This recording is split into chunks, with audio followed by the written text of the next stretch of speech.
son rôle. Faire notre coup d'aricole.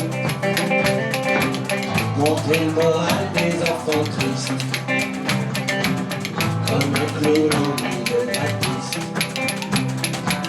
Je voulais écrire des chansons lentes. Comme c'est ma la vie insolente. De l'empathie en filigrane. Pour ceux de la maison Carman. Usant les peintres médicaux, vidant l'encre de mes stylos sur ma guitare, sur mon arbre, je voulais trouver le bon mot. Solidaire.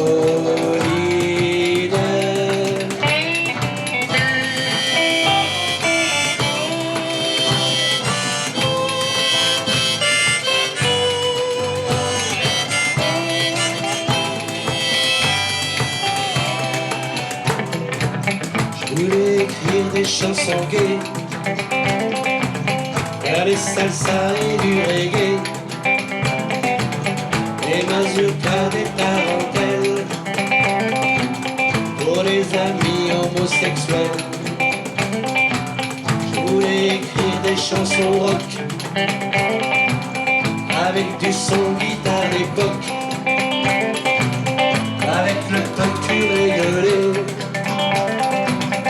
Sur la connerie dégueulée,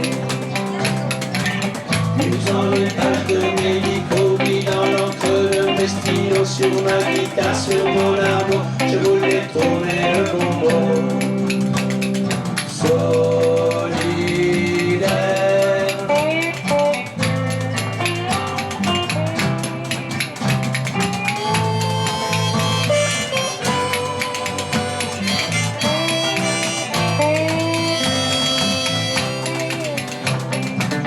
Je voulais écrire des chants d'amour. Tu vas trouver des calembours. Mais il paraît pour les séduire, les filles aiment bien qu'on les fasse rire. Je voulais écrire des chansons brutes, et sans papier les remets, pour celles et ceux qui ont crevé. Pour des chansons au point levé,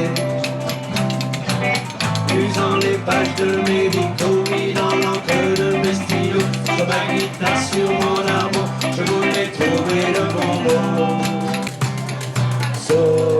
Solidaire.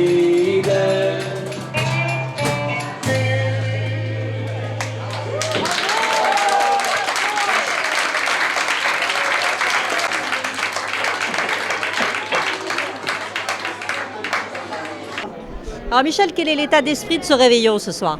Alors ce réveillon, c'est un réveillon un peu différent que l'on a voulu à quelques amis, 4 ou 5 organisateurs, réunir nos amis et nos réseaux respectifs pour rassembler à environ une centaine de personnes et faire un réveillon, on va dire, improvisé. Voilà, c'est-à-dire basé sur le fait que c'était un peu une auberge espagnole, chacun apportait ce qu'il voulait, et puis on allait manger, on allait boire ce que tout le monde allait apporter. On va participer aussi avec un plat commun que l'on va préparer entre les organisateurs.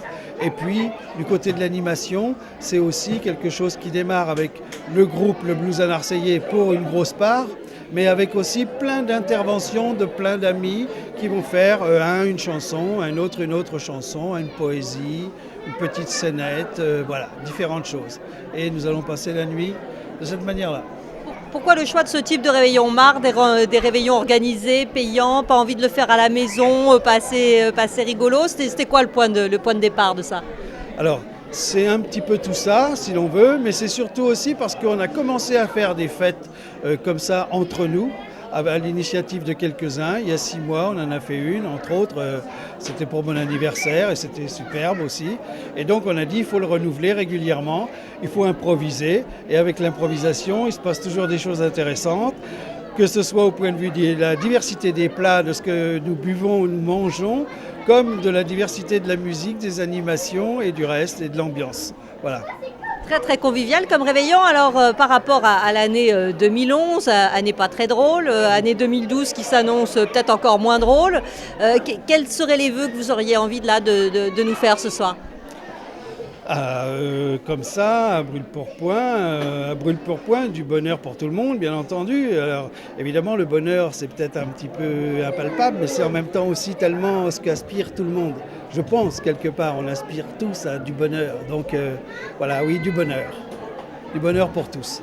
Comment vous résumeriez cette année 2011, cette transition 2012? Est-ce qu'il y a une note particulière pour vous qui caractériserait ce réveillon 2011-2012? Personnellement, non. Je vois pas vraiment. J'ai l'impression qu'au niveau du milieu ambiant, on est dans la même crise qui nous suit depuis quelques années et qu'on a l'impression que ça va continuer. Au niveau du reste, même s'il y a des changements politiques, ces changements politiques vont-ils changer quelque chose? On n'en sait rien, on n'en sait trop rien. Voilà. Et pour le reste, on continue de vivre et d'organiser des fêtes. Voilà. Et on continuera d'organiser des fêtes en 2012 comme en 2011. On ne se pose pas plus de questions que ça, finalement, la vie continue.